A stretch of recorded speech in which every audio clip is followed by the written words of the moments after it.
Hello everybody and welcome to another hobby cheating video, and today we're going to talk about speed painting a clan rat or Skaven to a high standard. So here we have our friendly little clan rat. He's ready to go. We're going to paint him as quick as we can. Now the trick with something like Skaven where you could literally have 120, 160 of these guys to paint for an army. That's an absolutely feasible number in the new book, right? So when we think about something like that, we want to think about bringing all of our speed painting tricks to bear, because the reality is we're not going to be in a position where we probably want to lavish an insane amount of detail on these guys.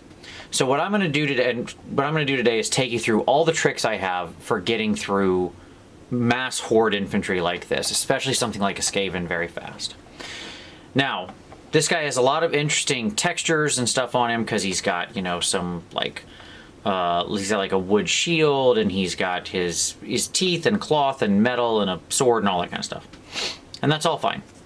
We can still do this quite quickly. So I've zenithalled him as per normal, so it's just black and, you know, black all over, gray at a 45-degree angle, but then I used a very warm white, like an aged white from above. So it's not quite as stark. I wanted it to have a little more yellow in it, and that has a purpose. One of the tricks to speed painting is to keep your palette as limited as possible. No one rat is going to really be distinguishable in a sea of 120 of them anyways, so we want to stay simple. On the palette here, I have some Dalarowney FW Sepia ink. I have some Ball Crimson, which is a really nice bright red. I like it. I like my clan rats still pop a little. We have some Aged White, the color aforementioned I used as my highlight. No reason not to change that. And we have our old friends Reikland Fleshshade and Seraphim Sepia. Okay, so we're also just going to go ahead and put a drop or two of Flow Aid out here on our palette. I always use War Colors Flow Aid. It's just what I like. I find it to be simple and easy and relatively cheap for big bottles. You can also go use Liquitex or anything like that. There's plenty of decent choices out there. It's fine. Use whatever you like. All right, so a couple things also to think about. We're going to use a big brush. So right here I have my size 3 Raphael 8404. You can see it still has a real nice sharp tip. That's going to do everything we need. So let's grab our clan rat here. I'm gonna change my focus here so that hopefully you can, oops. So he is in focus when I'm up here in workspace. All right, great. We're gonna start actually with our Reikland Fleshshade. And the reason is because Skaven have this nice little mix of tones between red and brown. And so what we're gonna do is we're gonna grab a little of that Reikland, okay? Just going to touch my flow improver, but not anything more than that. And I'm going to give this guy a nice little coat over all of his skin, in his fingers, that kind of stuff. I'm going to go down his tail, up here on his legs. I'm not going to be too careful. I'm doing this first. The flow improver is just to make this flow even more, to make sure that it really gets down in those nooks and crannies, right? And you'll see how the second we go over the top of this, instantly he starts to look rat colored just from this one application. All right, and we can purposely be a little bit like messy because this is our first coat, so it's fine. We can push it around. We get his arm there, other side of his tail, his legs and his feet, his little ratty feet. Okay, just clean it up if we've got any pools on flat spaces. GW shades already have some flow improver in them. That's how they get into the recesses. By adding just a hint more of it, we actually just increase that viscosity even a little more to make sure it's really getting down there, really get into those deep recesses. Okay, boom. So now we've got that. Now, while that's drying, we're not going to rest on our laurels. No. There's no laurel resting around here. Okay. Instead, we're going to go right into the red. and we're going to do the red part of him. And that's going to be for his clothing, okay, like his cape. I would recommend that when you use Zenithal and you're going to do this, you use a color. Don't try to do white or black. In general, that's going to end poorly for you because you have to build that up much more carefully. It doesn't work as well. Colors, when you take them into a glaze, sorry, I'm just moving my water here so that's not in the way. Colors, when you take them into a glaze, just work better with a technique like this. So like my very strong recommendation, you can be any color you want. It can be green, they can be purple, they can be red. Doesn't matter. Just, you know, pick a color. Your life will be much easier. It's not worth it. That's my strong advice. So I'm going to take some of my red here, spread it out again, go into my flow aid. Thin that out with a little water. Now depending, I'm using scale 75, which is highly pigmented, and you can thin way down and it'll still hold. Same with like if you were using Pro Acryl or, you know, anything like that. If you're using another range, you want to play with your glazes. If you want to see how to glaze, I have a hobby cheating video on how to glaze. So we need a little more paint than that. Red is pretty naturally transparent, so.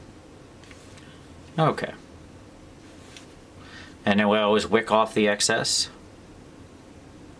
There we go. Perfect. So we just give him a nice, nope. There's a nice thing. I drug my brush across his skin. No big deal. There we go. And fixed. Okay. Oops, you got a little out of focus there, sorry. Yeah, there's my right space. We use a big brush because it holds a lot of paint, and I can work all the way around the figure without needing to go back. And again, every little thing you can do when you're dealing with 160 models is generally good. So you notice I'm quick about putting it all on here. I'm not trying to be too incredibly careful, a little more than last time, but I'm not super worried about it. I'm not going to try to get any on the skin, obviously. And we're going to do this entire rat, sans the metal, with just the colors I have here. Okay, let's get his little under robe there. We'll get the robe down here. Okay.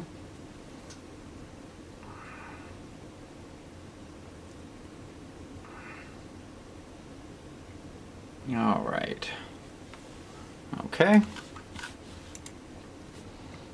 All right. So then we just go, and while that's still kind of wet, we just smooth it out. We just make sure we've got a nice smooth application of it.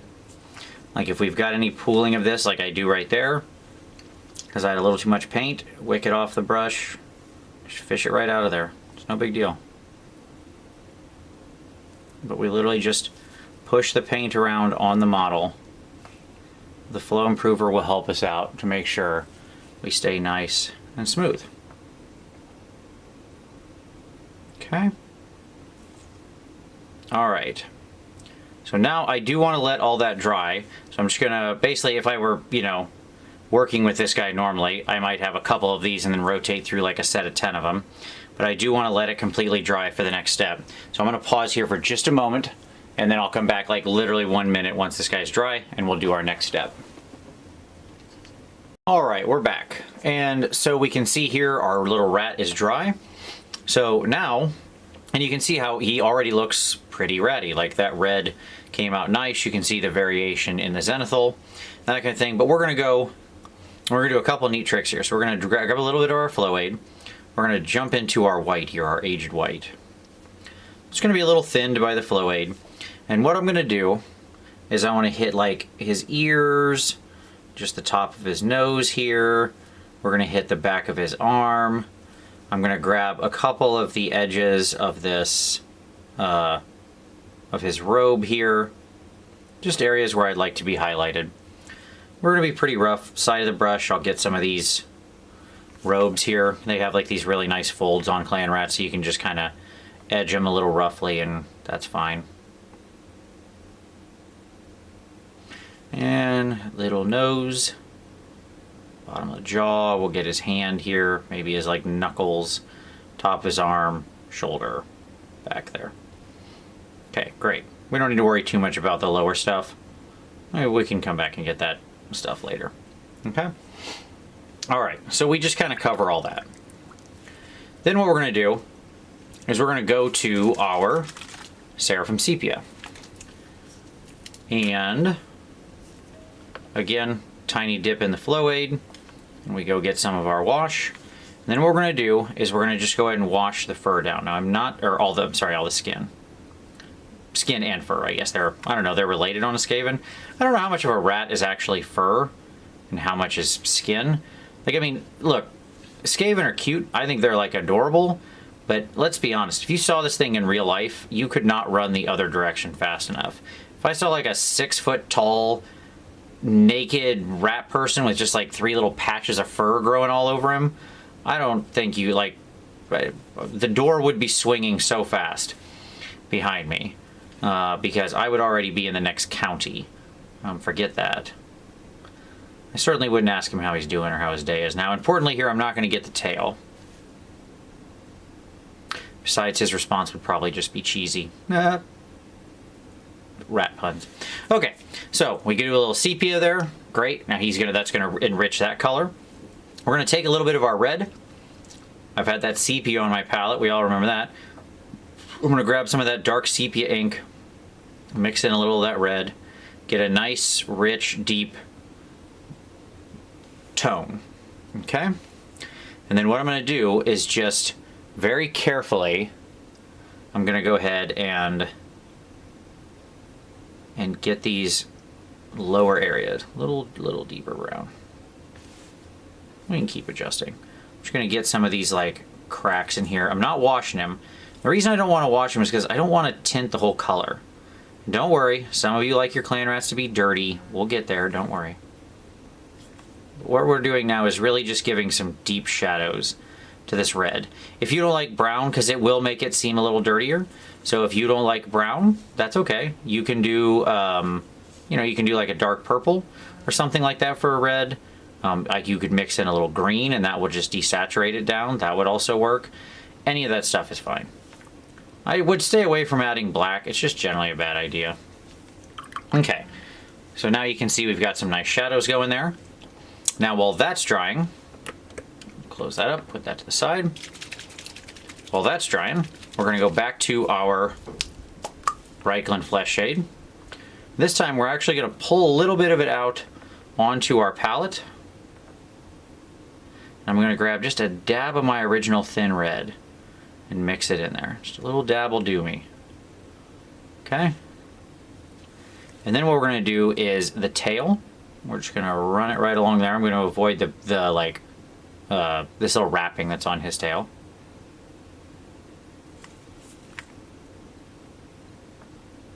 Just to get that nice red tone to the tail. You want to avoid doing like pink tails on Skaven. You don't want it to be like super pink. We'll get his little nose. We're just trying to get some red tones up here.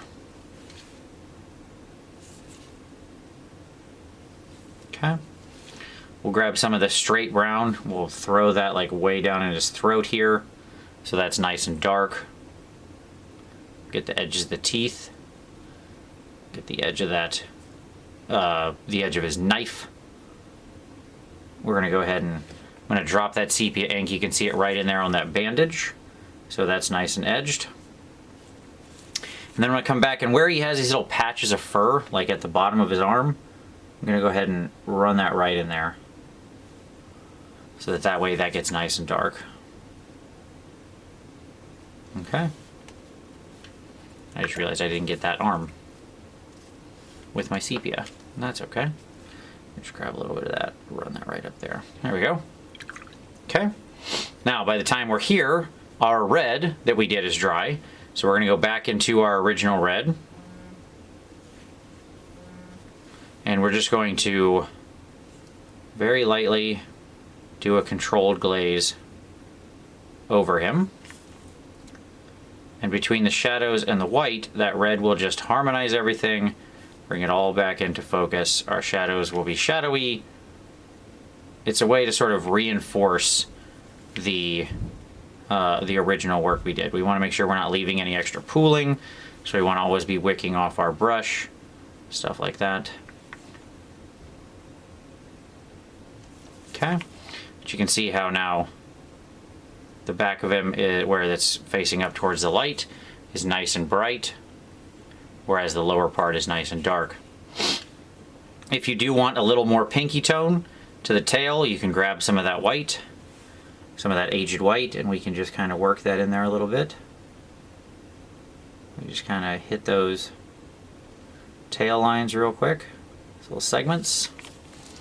Don't need to get everything, doesn't need to be perfect. Again, 160 clan rats. It's about having things look good, not perfect. Don't let perfect be the enemy of the good, especially not with clan rats.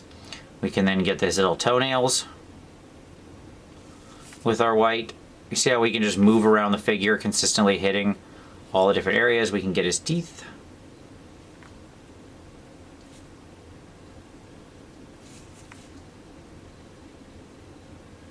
There we go.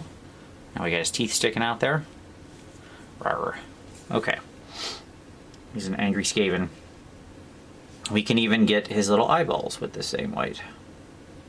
Don't worry, they won't stay white, but we'll get them white right now.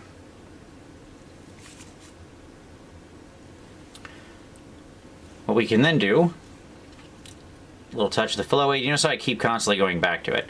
I'll grab a little bit of the pure sepia ink, and I'm just going to touch it near his eye. Let it flow in there. And really darken that spot around the eye.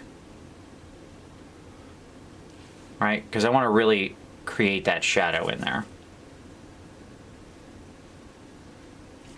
If you want, you can use a little bit of the sepia, reinforce some of the fur, some of the shadows. Depends on how far you want to go. As always, as with anything like this, you decide your sort of level of investment in this.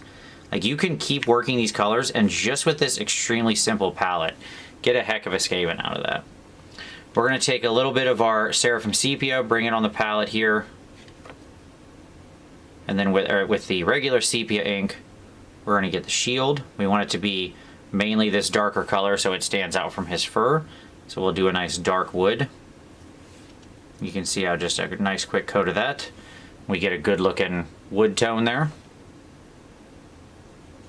Okay. Put a little bit of fur there. We can use that same color and run it up to the top of his teeth. That way his teeth have a little bit of shade to them. We're just working quick. Just working quick. Wick off the brush, grab a little bit of my white. I'll kind of mid-tone out the teeth a little bit.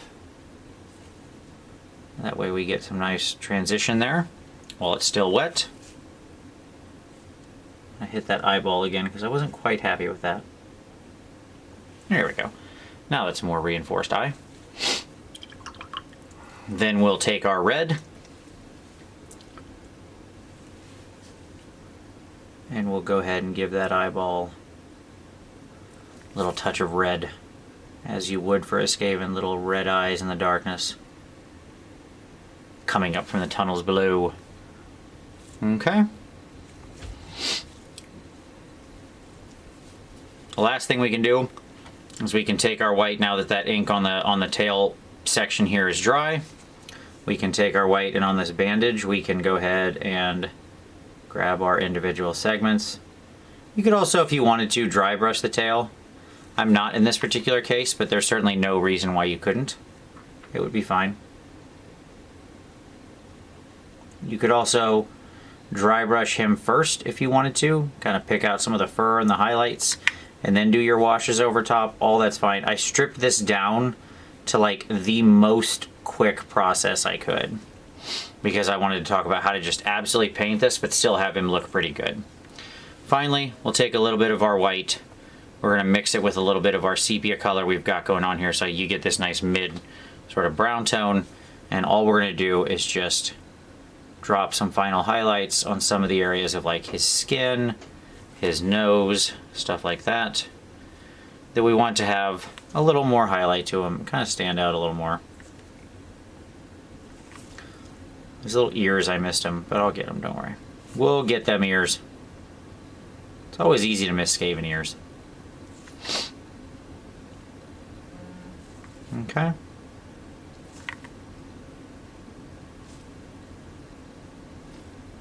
This also lets you correct if you got a little red anywhere like I did on the back of his arm. You can go ahead and grab that real fast. Right? And there we go. Like, that's a Skaven, folks. Beyond that, obviously, you just paint the metals. I always paint the metals separately, but you could use whatever metal color you want. With the metal stuff, I tend to have a very distinct, or like a standard way that I do the metals. You can just throw them on afterward. You know, you metal it, you can wash your metal, or use a technique like I do with sort of trying to make them look non-metallic. Whatever you want to do, that's all fine. Metallics are metallics. You don't need me to tell you how to apply metal paint. For the most part, it's pretty standard. With the, I'll get his little pinky ears here. We'll actually make a little pink. We can take our red and white, and we can make a little pink. And we could actually make his ears look kind of pink. Because why not? He's got to have a little fun to him. There we go. Now he's got a little pinky ear. And if it's too much, if you look at it and you're like, oh no, I made it too pink. Whatever will I do? How will I handle these super cartoonish ears that are far, far too pink? If you're thinking ahead, you already know what we're going to do. We're going to go back to our Reikland Flesh Shade, crack that bad boy open. I'm just going to grab a little bit of it, and right in there we go. And we'll just darken those ears right down. Such a small area. You can also grab some of your sepia ink. You can force that back in the color there to bring it back into the brown tone. And that's all fine. However you want to do it. There you go. That's speed painting your Skaven to a pretty high quality. Like, that's, other than the metal, there's your rat. I would just go back in and put the metals on, and you know, we've got all the details picked out. He's got little red glowing eyes, we've got teeth, we got a nice little transition on his face where you can see the lighter part of his nose that's coming out. His tail has some nice shading and differentiation. When we look over his cloak, we can see all the different colors in there. Now, if you want to do dirt, okay, a lot of people like just wash their whole Skaven. The problem is when you wash the whole thing to make it dark and dirty, all that actually does is make the dirt settles in the lower parts. That's not how dirt works. Okay, dirt doesn't like just settle down here and leave this bright red. That's not dirt. So what you want to do here, if you want to make it look dirty, is you would want to focus on the areas that are naturally going to be the dirtiest, which are the sort of lower parts of the robe. Using this color set, which you can, you could just take some sepia and work it down toward the bottom. You could also take some, so for example here, if I wanted to do that, I would just take it and literally start running some sepia down here like this. You can take a dark brown paint and you can just kind of thin it out and splotch it on the bottom. You can take some brown pigment. So for example, if we wanted to hit him real quick, we can grab our pigment palette. Ta-da, pigment palette, which I always keep handy. And I can grab some sort of dark brown pigment over here. I scoot this to the side so I'm not getting pigment all over my actual wet palette. And after applying the ink, where it's going to be a little wet, I can come in and just kind of touch that to the bottom of his robe. The ink will just kind of act as a medium to lock it in place. Can also get his feet at the same time if we want. That way we get that all covered in. There you go. That's your Skaven. He's quick, he's easy, he's done. Obviously we do the metals. I'll just do the metal quickly off camera, take a photo of him, and you can see him close up. But that's it. That's how you speed paint a Skaven to a relatively high quality. I think it offers a nice looking Skaven. I think he looks great when you get him in there with, you know, another 100 of his kin. I think he'll belong. But I hope this video was helpful. If you liked it, go ahead and give it a like. Subscribe for additional hobby cheating in the future. We have new videos here every Saturday. If you'd like to come take a class with me, you can look down below. There's a link where I'm teaching classes all over the US and the UK this year. And I'm more than happy to have you along. But as always, I very much appreciate you watching this one, and we'll see you next time.